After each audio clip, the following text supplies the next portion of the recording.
Hi there. So today I'm going to finally be making the gingerbread cake, the low-carb gingerbread cake, using the Duncan Hines keto-friendly cake mix. This is the first time that I am trying this. I meant to do this several days ago, but we had a deep freeze and I have been without running water for the last several days. So that was a lot of fun.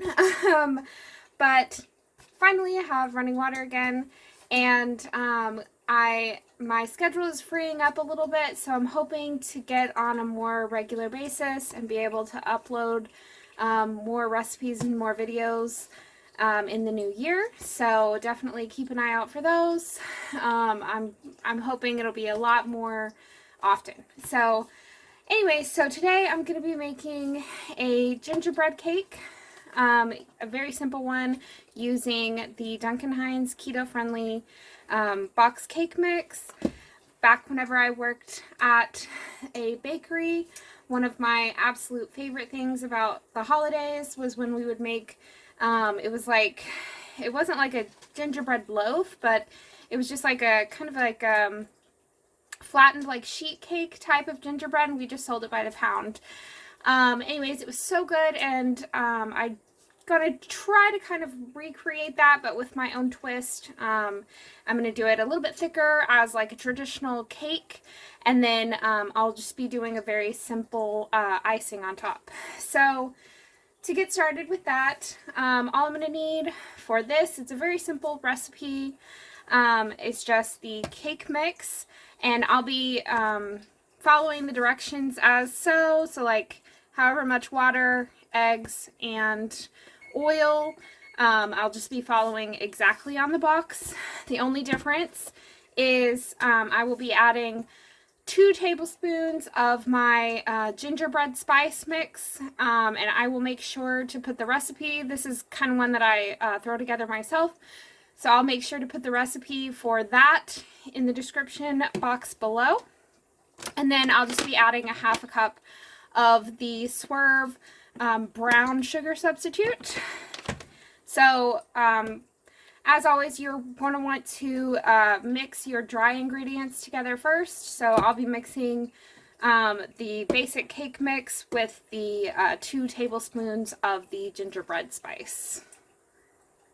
Okay, so I just wanted to show you, I mixed in the gingerbread spice into the dry cake mix, and then now I'm just going to follow the directions on the box and add all the wet ingredients, including the half a cup of the Swerve brown sugar substitute. Okay, so here it is all mixed up. So I'm just going to transfer it into the pan. I did put a little bit of butter in the pan just to kind of grease it up a little bit. I'm not even sure this one needs it because it's ceramic, but I did it just in case, because you can never, you know, have too buttery of a cake. Well, I guess you can, but the crisp edges. Anyway, so I'm just going to transfer it into the pan and then follow the directions on the box to bake as so. And after it cools off, then we'll take it from there. I'll show you what I'm going to do for the icing. It's extremely simple, not complicated at all. Okay, so the cake has cooled off a little bit. This is what it looks like after it's cooled off a little.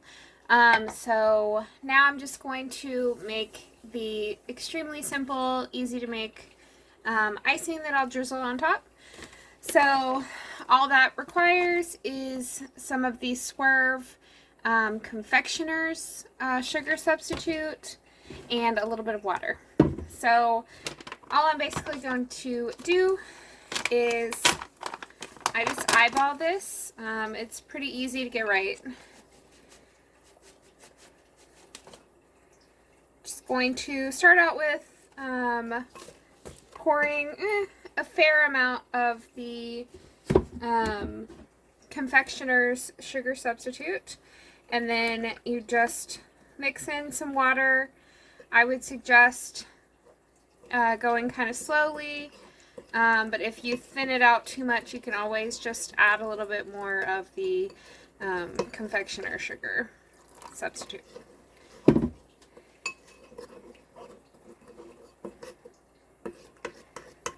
And I'll probably need a little bit more than this just to make sure I have plenty to ice the cake with. I will make sure to show you about what consistency it needs to be. Okay, so let me pull it up so you can kind of see the consistency. It should kind of coat the spoon whenever you're, you like let it drip off. It should still kind of coat the spoon. If you can see the thickness level. It's pretty easy to get right. It's pretty hard to get wrong. You just want it to be kind of like a medium thick. Not too watery, not too thick. But I would say if you're going to err on one side or the other, err on the just a tad too thick side. You definitely don't want it to be super, super watery. And if you don't want to make it into like a liquid icing, you can always just sprinkle some of the confectioner's, the Swerve confectioner's sugar substitute right on top. That would work also. Alright, and then this is how it looks whenever I drizzled the icing on top. If you don't like your cakes as sweet, you can always kind of adjust and do just, you know, sparse drizzle of icing. If you like more, definitely you can definitely drench it even more. But let me go ahead and cut a slice and then show you guys the final product. Alright, and then here it is all cut up. And it's just the perfect alternative to like sweetened gingerbread. You could even make it without the icing if you just like traditional gingerbread. Like I said, when I worked at the bakery, we used to just kind of sell them like squares by the pound. So that's up to you. You could also play around with different kinds of icings and make them like flavored. You could do like a cinnamon flavored icing. It would be very easy to modify. But yeah, definitely comment down below if you end up trying this recipe out. And if you make any modifications, I'd love to hear about it. If you do anything like fun with the icing, or you know, you kind of have your own personal twist to it, definitely comment that down below and let me know. I'd love to hear about things like that and different ideas. And as always, guys, thank you so much for watching, and please be sure to like, share, comment, and subscribe. And make sure to hit the bell notification so you are notified whenever I upload more videos just like these. Coming into the new year, I'm definitely going to be uploading on a very more consistent basis. So definitely hit that notification button so that you are notified whenever I upload more. Alright, thanks so much, guys. Have a great one.